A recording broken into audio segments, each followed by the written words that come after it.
ഒരു പയ്യനായിട്ട് അവിടെ ബന്ധമുണ്ടായിരുന്നു നാട്ടില്. ഈ ശ്രുതി ഉള്ളപ്പോഴാണോ ശ്രുതി മരിച്ചപ്പോഴാണോ? ഉള്ളപ്പോഴും ഉണ്ടായിരുന്നു. അത് ശരി. ഉള്ളപ്പോഴും ഈ സുചേട്ട അറിയാണ്ട് ഇവൾക്ക് 1-2 റിലേഷൻ ഉണ്ടായിരുന്നു. ഇവളുടെ അത്ര പ്രായമില്ല. പയ്യന് എത്ര 20 വയസ്സാണ്ട് ഉള്ളൂന്ന് കേൾക്കണം, 20 25. അതിന്റെ ഉള്ളിലുള്ളൂ ആ പയ്യന് പ്രായം. ആ പയ്യനായിട്ട് എന്താ പറയാ, ഇപ്പൊ നമുക്ക് ഫിസിക്കൽ നീഡ്സ് കാര്യങ്ങളൊക്കെ ഉണ്ടാവുമല്ലോ. അപ്പൊ ആ ഒരു രീതിയിൽ ഇവള് എന്തായി, ഫിസിക്കലി റിലേഷനായി. അങ്ങനെ റിലേഷനായിട്ട് ഇവള് പ്രഗ്നന്റ് ആയി. ഇവള് പ്രഗ്നന്റ് ആയി. അപ്പൊ എന്താ വെച്ചാ, ഈ കാര്യം എനിക്കും ആ കൂട്ടുകാരിക്കും പിന്നെ ഇവള് ആശുപത്രിയിൽ കൊണ്ടുപോകാൻ ഹെൽപ്പ് ചെയ്തൊരു ചേച്ചി കൂടി ഉണ്ടായിരുന്നു. ഈ 3 പേർക്ക് കാര്യം അറിയുള്ളായിരുന്നു. എനിക്ക് അങ്ങോട്ട് വലിയ വിഷമായി. കാരണം നമ്മൾ അത്രമാത്രം എനിക്ക് തിന്നാൻ തന്നെ ആഹാരം ഉണ്ടായിരുന്ന ബിസ്ക്കറ്റ് ഓട്സാ. അതുവരെ ഞാൻ അതിന്റെ പകുതി കൊടുത്ത് എന്താ പറയാ, ജീവിതത്തിന്റെ ഭാഗമായിട്ട് അത്രയും വാല്യൂ ചെയ്ത് എന്റെ അത്രയും ആത്മാർത്ഥമായിട്ടൊരു കൂട്ടുകാരിയായിട്ട് കണ്ടിട്ട് ഞാൻ കണക്ക് പറയല്ല, എനിക്ക് അത്രമാത്രം ആത്മാർത്ഥം എന്റെ ഉള്ളിലുണ്ടായിരുന്നു. അപ്പൊ ആ ആത്മാർത്ഥമുള്ള ഒരു കൂട്ടുകാരി നമ്മളെ കുറിച്ച് കുറ്റം പറഞ്ഞ് പിന്നീന്ന് കുത്തിന്ന് കേൾക്കുമ്പോൾ നമുക്കൊരു വിഷമം ഉണ്ടാവില്ലേ? ആ ഒരു വിഷമം സ്വാഭാവികമായിട്ട് എനിക്കുണ്ടായി. അപ്പൊ എന്താന്ന് വെച്ച് കഴിഞ്ഞാൽ, ഇവള് പറഞ്ഞു, ആ കൂട്ടുകാരിനെ വിളിച്ചു പറഞ്ഞു, തെറ്റായിട്ടുള്ള രീതിയിലൊക്കെ പറഞ്ഞു, അവളായിട്ടൊന്നും കൂട്ടുകൂടണ്ട, അവള് ചിലപ്പോ കൊണ്ടുപോയി കൂട്ടി കൊടുക്കും, ഈ രീതിയിലൊക്കെ വർത്താനം പറഞ്ഞു. മോളെയാണോ? എന്നെ കുറിച്ച്. അപ്പൊ ഞാൻ മനസ്സാ വാച കർമ്മണ ആ കുട്ടീനൊന്നും അങ്ങനെയൊന്നും ചിന്തിച്ചിട്ടും കൂടിയില്ല. ഞാൻ പറഞ്ഞതെന്ന് വെച്ചാൽ, നിനക്ക് വേറൊരു ലൈഫ് നോക്കി കഴിഞ്ഞാൽ നല്ലതാണ്. ലൈഫ് ഇങ്ങനെ കഴിഞ്ഞു തീരാനുള്ളതല്ല, ജീവിതം എൻജോയ് ചെയ്യണം. ഇപ്പോഴും അവള് ജീവിതം എൻജോയ് ചെയ്തോണ്ടിരിക്കുന്നല്ലേ ചെയ്യണേ, അതിനെ ഞാൻ പറഞ്ഞോളൂ. അപ്പൊ അത് കഴിഞ്ഞിട്ട് പിന്നെ ചോദിച്ചു പിടിച്ചു വന്നപ്പോ പ്രശ്നം എന്താ വെച്ചാ, അവളെന്റെ പല്ലും എന്റെ കോലൊന്നും ശരിയല്ല എന്ന് അവള് പറഞ്ഞു എന്ന് പറഞ്ഞു. അപ്പോഴാണ് എനിക്ക് മനസ്സിലായത്, ഇവൾക്ക് 40 വയസ്സെന്നും തോന്നും, അല്ലെങ്കിൽ അവളുടെ പല്ലും കോലൊന്നും വൃത്തിയില്ല എന്ന് ഞാൻ കളിയാക്കി പറഞ്ഞതാന്ന് അവള് തെറ്റിദ്ധരിച്ചു. പക്ഷെ ഞാൻ ചെയ്യാൻ ശ്രമിച്ചത് അവളെ നന്നായിട്ട് മാറ്റിയെടുത്ത് അവള് പഴയ കുട്ടി ഞാൻ കാണുന്ന സമയത്തൊക്കെ നല്ല ഭംഗിയായിരുന്നു കാണാനേ. അപ്പൊ പഴയ അവസ്ഥയിലേക്ക് നീ നിന്റെ ജീവിതം മാറ്റിയെടുക്കണം എന്നാണ് ഞാൻ നല്ല രീതിക്ക് ഉപദേശിച്ചതാണ്. അതായത് എന്റെ ഉദ്ദേശം നല്ലതായിരുന്നു, അവളെ സഹായിക്കാനും ഞാൻ ശ്രമിച്ചു. പല്ലിന്റെ സ്ഥലത്ത് കൊണ്ടുപോകാൻ, അതായത് പല്ലിന്റെ സ്ഥലത്ത് കൊണ്ടുപോയി ട്രീറ്റ് ചെയ്യാനും കൂടെ ഞാൻ ശ്രമിച്ചു എന്റെ ഭാഗത്തുനിന്ന്. അപ്പൊ അത് ചെയ്യാൻ ശ്രമിച്ചതിന് പകരമായിട്ട് ഇവള് പറഞ്ഞു, ഈ രീതിയിലൊക്കെ സംസാരിച്ചു. എന്നിട്ട് നീ അവളോട് ഒരു കാരണവശാലും കൂട്ടുകൂടരുത്, അവള് ശരിയല്ല എന്നൊക്കെ പറഞ്ഞിട്ട് പിന്നെ ഒരു വർത്താനം പറഞ്ഞ് എനിക്ക് വല്ലാണ്ട് വിഷമായി. ഞാൻ സ്ഥലമില്ലാണ്ട് കിടക്കുന്ന ആളല്ലല്ലോ. അതായത് എനിക്ക് അത്യാവശ്യം കുഴപ്പമില്ല, എറണാകുളത്ത് എന്റെ ഓഫീസ് ഉണ്ട്, എന്റെ വീട്ടുകാരൊക്കെ നല്ല നിലയിലാണ്, വീട്ടില് വലിയ ഫ്ലാറ്റ് ഉണ്ട്, എന്റെ അമ്മയും അച്ഛനും അനിയനും എല്ലാം ഒരു സ്ഥലത്തുണ്ട്. അപ്പൊ എനിക്ക് ചെല്ലാനായിട്ട് എന്താ പറയാ, എന്റെ അച്ഛൻ താമസിക്കുന്ന സ്ഥലത്തേക്ക് എല്ലാം ഒരു ഫ്ലാറ്റിൽ താമസിക്കുന്നുണ്ട്, എന്റെ അമ്മയും അനിയനും വേറെ സ്ഥലത്ത് താമസിക്കുന്നുണ്ട്. അതായത് ഞാൻ പോവാൻ സ്ഥലമില്ലാത്ത ആളല്ല. എനിക്ക് പോവാൻ അതുകൂടാണ്ട് എനിക്ക് വേണ്ടി ഞാൻ താമസിക്കാൻ, ഞാൻ ഇൻഡിപെൻഡന്റ് ആയിട്ടുള്ള ഒരാളായിട്ട് ആയതുകൊണ്ട് എനിക്കും താമസിക്കാൻ സ്ഥലമുണ്ട്, എനിക്ക് ഓഫീസും ഉണ്ട്. ഞാൻ അങ്ങനെയുള്ള ഒരു സ്റ്റാറ്റസിൽ ജീവിക്കുന്ന ഒരാളാണ്. ചെന്നത് ഹനാൻ വായോ എന്ന് പറഞ്ഞിട്ടാണ് അവിടേക്ക് ചെന്നിരുന്നത്. പക്ഷെ ഇവൾ എന്ത് ചെയ്തു എന്ന് വെച്ച് കഴിഞ്ഞാൽ, ആ കൂട്ടുകാരിയോട് പറഞ്ഞു കൊടുത്തു, ഇവള് ഇവിടെ വന്നാ പോവില്ല, എന്റെ തലയിലായനെ, വീട്ടിൽ വിളിക്കാനൊന്നും കൊള്ളത്തില്ല, അവളെ വിളിച്ചു കഴിഞ്ഞാൽ അവള് അവിടെ തന്നെ എന്തേലും കഥയും പറഞ്ഞു നിൽക്കും, ഇവള് വിട്ടു പോകത്തില്ല, ശല്യാന്ന് പറഞ്ഞു. അപ്പൊ എനിക്ക് അങ്ങ് സങ്കടമായി, നല്ല സങ്കടമായി. എനിക്ക് ഭയങ്കര സങ്കടമായി, കാരണം ഞാൻ അത്രമാത്രം സ്നേഹത്തോടു കൂടി കണ്ട ഒരുത്തിയാണ്. അപ്പൊ എനിക്ക് ഭയങ്കര വിഷമായി, എനിക്ക് വലിയൊരു അടി കിട്ടിയ പോലെയായി. നീയെങ്കിലും അറ്റ്ലീസ്റ്റ് എന്നെ മനസ്സിലാക്കിയിട്ടുണ്ടല്ലോ, അത് തന്നെ എനിക്ക് സമാധാനം. അപ്പൊ അവള് പറഞ്ഞു, ഞാൻ നിന്നെ വിശ്വസിച്ച് പറഞ്ഞതാട്ടെ ഈ കാര്യങ്ങളൊന്നും, നീ ഒരിക്കലും അത് അവളോട് ചോദിക്കരുതെന്ന് പറഞ്ഞു. അപ്പൊ ഞാൻ പറഞ്ഞു, ഇല്ല ഞാൻ ചോദിക്കില്ലടി, എനിക്ക് അങ്ങനത്തെ ഒരു ക്യാരക്ടർ ഇല്ല, അവിടെ ഇവിടെയും ചോദിച്ചിട്ട് പ്രശ്നം ഉണ്ടാക്കുന്ന സ്വഭാവം എനിക്കില്ല, ഞാൻ ചോദിക്കില്ല എന്ന് പറഞ്ഞു.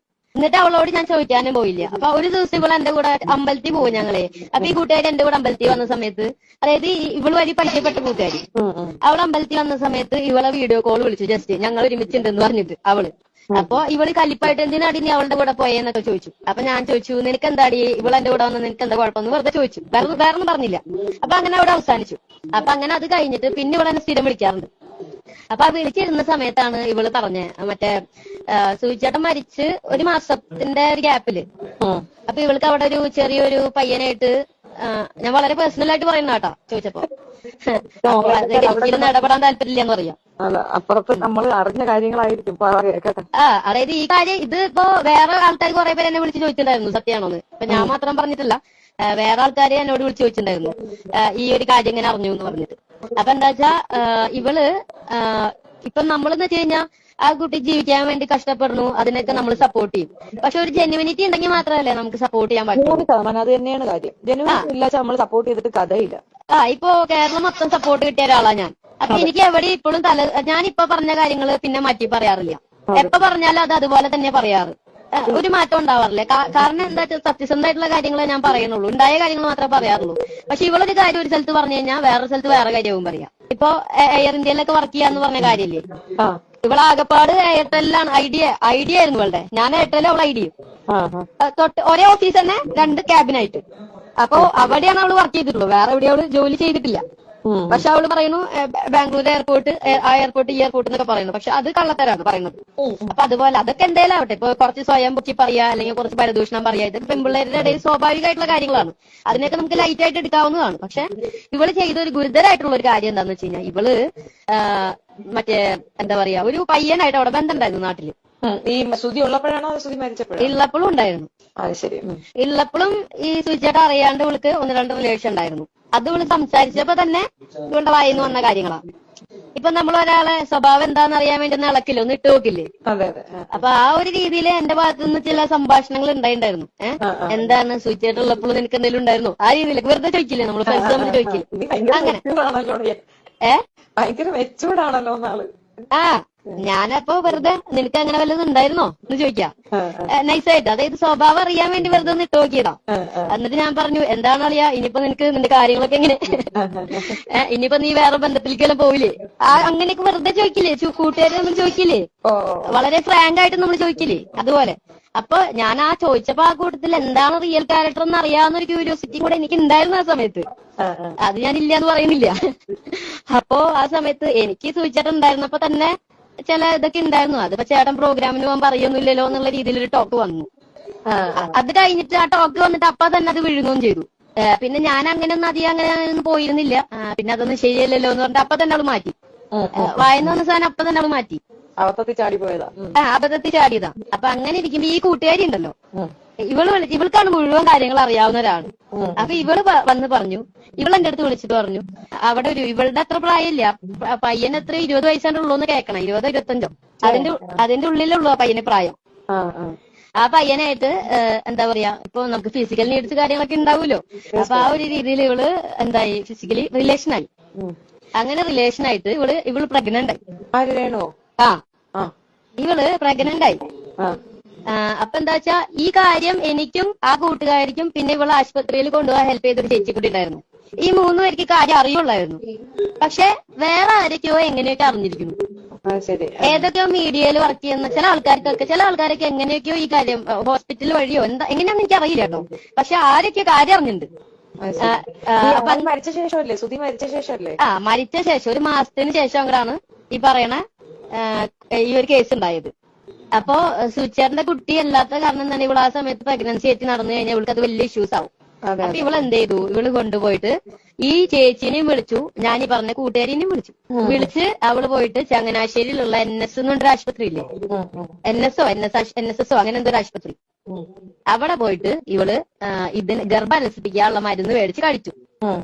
രേഷ്മ പി തങ്കച്ചൻ എന്നാണല്ലോ ഇവളുടെ കാർഡിലൊക്കെ ഉള്ളത്. അപ്പൊ ഇവളുടെ എല്ലാ ഡോക്യുമെന്റ്സ് അങ്ങനെയാണല്ലോ. അപ്പൊ ഇവളടുത്ത് ചോദിച്ചു, ഇതിപ്പോ എല്ലാവരും അറിയത്തില്ലേ ഇങ്ങനെ കൊണ്ടുപോയി അലസിപ്പിച്ചാന്നുള്ള രീതിയിൽ ഇവര് ചോദിച്ചു വന്നു. അപ്പൊ ഇവര് ചോദിച്ച സമയത്ത് പറഞ്ഞു, ഈ പറയണ ആശുപത്രിയില് രേണുക എന്നല്ലല്ലോ അറിയപ്പെടുന്നത്, രേഷ്മ എന്നാണല്ലോ സർട്ടിഫിക്കറ്റ് ഉള്ളത്. അപ്പൊ സർട്ടിഫിക്കറ്റ് പ്രകാരം ഒരു പേപ്പർ എഴുതിയാൽ തന്നെ പെട്ടെന്ന് ഡോക്ടർ പേര് ചോദിച്ചാൽ തന്നെ രേഷ്മ എന്നല്ലേ അറിയുള്ളൂ. അങ്ങനെ ആളറിയാണ്ടിരിക്കാൻ വേണ്ടി ഷോളൊക്കെ ഇട്ട് പൊതച്ചിട്ടാണ് ഇവള് പോയത് ആശുപത്രിയിൽ. അങ്ങനെ പോയി വേറൊരാൾക്ക്, അതായത് നമുക്ക് എന്താ വെച്ചാൽ, അതായത് ഇത് നമ്മള് ജീവിതം എൻജോയ് ചെയ്യുന്നത് വേറൊരാളിൽ കുഞ്ഞുണ്ടാവുന്ന ഒരു തെറ്റാന്നല്ല ഞാൻ പറയണേ. ഞാൻ പറയുന്നത് എന്താ വെച്ച് കഴിഞ്ഞാൽ, ഇപ്പൊ എന്റെ ഒരു പാർട്ട്ണർ മരിച്ച് സ്വാഭാവികമായിട്ട് എനിക്ക് മരിച്ച ഉടനെ 1 മാസം കഴിയുമ്പോഴേക്കും വേറൊരാളായിട്ട് ബന്ധപ്പെടാൻ എനിക്ക് സാധിക്കില്ല. ഒരല്പം സ്നേഹവും മനസാക്ഷിയും അല്ലെങ്കിൽ നമ്മളുടെ പാർട്ട്ണറിന്റെ അടുത്ത് എന്തെങ്കിലും ഒരു സ്നേഹം എന്ന് പറയുന്ന സ്നേഹാനുകമ്പ ഈ പറയുന്നതൊക്കെ ഇല്ലേ, എപ്പോഴും സൂചിച്ചേട്ടെന്ന് പറയുന്നില്ലേ, അതിന്റെ ഒരു അംശം, ഇപ്പൊ ആത്മാർത്ഥതയുടെ ഒരു അംശം ഉണ്ടെങ്കിൽ നമ്മൾ ആദ്യത്തെ മാസത്തിൽ തന്നെ പോയിട്ട് വേറൊരാൾക്ക് പ്രഗ്നന്റ് ആവും, വേറൊരാളുടെ കുട്ടിക്ക് പ്രഗ്നന്റ് ആവും. അതായത് ഇപ്പൊ ഒരു 6 മാസം കഴിഞ്ഞ് വേറെ ബന്ധത്തിലേക്ക് ആയിക്കോട്ടെ, 1 കൊല്ലം കഴിഞ്ഞിട്ട് വേറൊരു ബന്ധത്തിലേക്ക് ആയിക്കോട്ടെ, നമുക്ക് ആക്സെപ്റ്റ് ചെയ്യാം. പക്ഷെ ഈ ഒരാള് മരിച്ച് ആ കട്ടിലെടുക്കണ ആ ചെതയുടെ ചൂടൊന്ന് അറിഞ്ഞേക്കാൻ മുന്നേ വേറൊരാൾക്ക് ഗർഭിണി ആയി കഴിഞ്ഞാൽ പിന്നെ എന്താ ആത്മാർത്ഥത അവൾക്ക് ഉണ്ടായിരുന്നത്? അപ്പൊ എന്നിട്ട് പൊതുസമൂഹത്തിൽ വന്നിട്ട് ഭയങ്കരമായിട്ട് ആത്മാർത്ഥത ഇങ്ങോട്ട് വിളമ്പുക, കോരി ചൊരിയുക, സൂചിച്ചേടൻ ആത്മാർത്ഥത, ലവ്, അത് ഇത്. അപ്പൊ ഇവള് ആ മനുഷ്യനെ വിൽക്കല്ലേ ചെയ്യണേ, ഇങ്ങനെ ഒരു ഓൺലൈൻ പ്ലാറ്റ്ഫോമിൽ വന്നിട്ട് ഇവള് സെല്ല് ചെയ്യല്ലേ ചെയ്യണം അങ്ങനെ ഒരാളെ. അതിപ്പോഴും അങ്ങനെ തന്നെയാണല്ലോ. അല്ല അപ്പൊ അതെന്താ വെച്ച് കഴിഞ്ഞാൽ ഒരാളും ലോകത്തുള്ള ഒരാളും സപ്പോർട്ട് ചെയ്യില്ല. അതായത് സ്വന്തം ഭർത്താവ് മരിച്ചിട്ട് ഒരു മാസത്തിനകം വേറൊരാളുടെ കുഞ്ഞിനെ പ്രഗ്നന്റ് ആവുക എന്ന് പറഞ്ഞു കഴിഞ്ഞാൽ ഒരാൾക്കത് അതിനോട് യോജിക്കാൻ കഴിയില്ല. മോളെന്താ പിന്നെ ഇത് പബ്ലിക് പറയാതിരുന്നേ? എനിക്കെന്ന് വെച്ച് കഴിഞ്ഞാൽ ഈ വക കാര്യങ്ങളൊന്നും ഇടപെടാൻ താല്പര്യമില്ലാത്തതുകൊണ്ട്. ഇത്രയും തെളിവുണ്ടായിട്ട് എന്താ കുട്ടി അത് പറയേണ്ട കാര്യമല്ലേ? ഇപ്പൊ എന്റെ അടുത്ത് എനിക്ക് എന്താ വെച്ചാല് പോയത് ഇത് കാരണം എത്ര പേർക്ക് കിട്ടേണ്ട സപ്പോർട്ടാ നശിച്ചത്? അതെന്താ മോള് മനസ്സിലാക്കാതെ? ഇപ്പൊ ഞാൻ ആലോചിച്ച കാര്യം എന്ന് വെച്ച് കഴിഞ്ഞാൽ നമ്മള് ചെന്ന് വെറുതെ ഓരോന്ന് പറഞ്ഞിട്ട് ട്രബിളില് വരണ്ടല്ലോ. ഇതൊക്കെ പബ്ലിക്കിൽ പറയേണ്ട കാര്യമാണ് മോളെ. ഇവിടെ വിശ്വസിച്ച് എത്ര പേര് പൈസ കൊടുത്ത് അവന്റെ ഇത് സിമ്പതി കണ്ടിട്ട് ഇത്രയും വൃത്തിയിട്ട സാധനത്തിന് അവരുടെ ഇത് അറിഞ്ഞാലത്തെ ഇതിപ്പോ അവസ്ഥ. എന്നും ഞാൻ ഉണ്ടായിരുന്ന സമയത്തൊക്കെ ഇവിടുത്തെ ഇടയ്ക്കിടയ്ക്ക് 1 മണിക്കൂർ കൂടുമ്പോ പൈസ വരുന്നുണ്ടായിരുന്നു, ഗൂഗിൾ പേ വഴിയൊക്കെ. അപ്പൊ കിച്ചു വന്നിട്ട് കുറച്ച് പൈസ ആവശ്യത്തിന് വന്നിട്ട് ഇടയ്ക്കിടയ്ക്ക് 300 വീതം 500 വീതൊക്കെ ഇവിടെ നിന്ന് വാങ്ങി കൊണ്ടുപോണ്ടായിരുന്നു. അപ്പൊ കിച്ചുവിനോട് ആ മോനെ അമ്മ തരാം, എടുത്തോ മോനെ, ചക്കര മോനല്ലേ എന്ന് കാശ് എന്നിട്ട് കൊടുക്കും. അത് കഴിഞ്ഞ് കിച്ചു അങ്ങ് പോയി കഴിഞ്ഞ ഇവളങ്ങ് തുടങ്ങും. എന്നിട്ട് പറയും അതെ എന്താന്നറിയോ, ഇവൻ ആള് ശരിയല്ല, ഇവൻ എപ്പോഴും കാശ് വേണമെന്ന് പറയും. കൊറേ കുറ്റം പറയും കിച്ചുവിനെ കുറിച്ച്. പക്ഷെ അവന്റെ മുമ്പിൽ വെച്ചൊന്നും പറയില്ല. അവന്റെ മുന്നിൽ വെച്ച് പറയില്ല. കിച്ചു അങ്ങ് മാറിക്കഴിഞ്ഞാൽ പിന്നെ കിച്ചുവിനില്ലാത്ത കുറ്റമില്ല. പിന്നെ ആ പയ്യന് വേറെ വഴിയില്ല. ഈ ഒരു പ്രായത്തിൽ ഇപ്പൊ ഒരു ഡിപ്പെൻഡൻസി ഉണ്ടാവുമല്ലോ.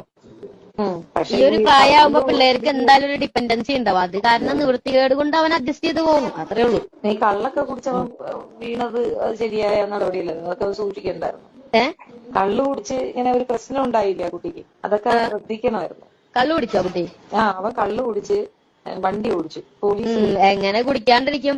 അതല്ലേ അവസ്ഥ അവിടുത്തെ. ഈ പയ്യനിക്ക് ഇതൊക്കെ അറിയാമോ? അതായത് ഇപ്പൊ നമ്മൾ ഒരാളെ മദ്യപിച്ചു എന്ന് പറഞ്ഞിട്ട് നമ്മളിപ്പോ ഒരാളെ എന്ത് ചെയ്യാ, നമ്മളൊരാളെ കുറിച്ച് വിരൽ ചൂണ്ട് അവരെ നേരക്കി മദ്യപിച്ചു എന്ന് പറഞ്ഞിട്ട്.